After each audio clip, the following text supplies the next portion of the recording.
This is the Alphacool Eisstation, and this particular unit is for the 755 pump.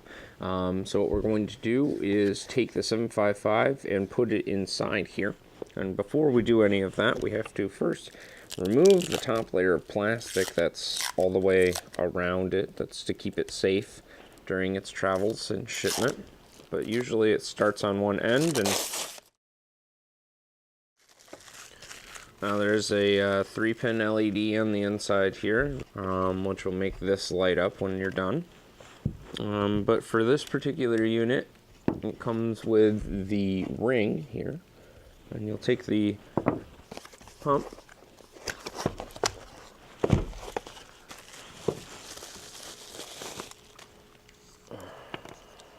the 755 pump comes with its own O-ring. But you're not going to want to use that. You want to use the O-ring that comes with the Eisstation. So you take the O-ring and place it inside of this channel here, where the O-ring is supposed to sit. You then place your pump in there, square and flush. Then I'm going to take the ring here and I'm going to line it up. It is important to note that there are 2 little notches for the LEDs, the LED holes that are sitting here at the bottom of the Eisstation.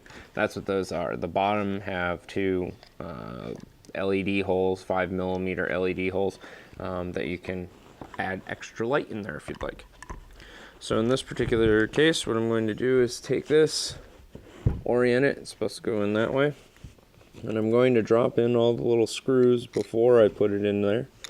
That way it's easier to put the screws in.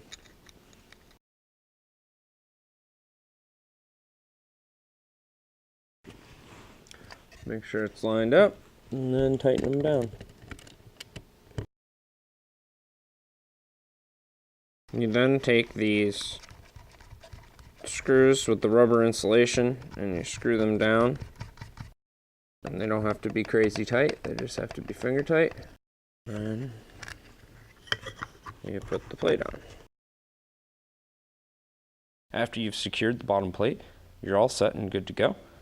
All you need to do is provide power via the Molex connector, and then you also have your RPM and signal line if you'd like to use them.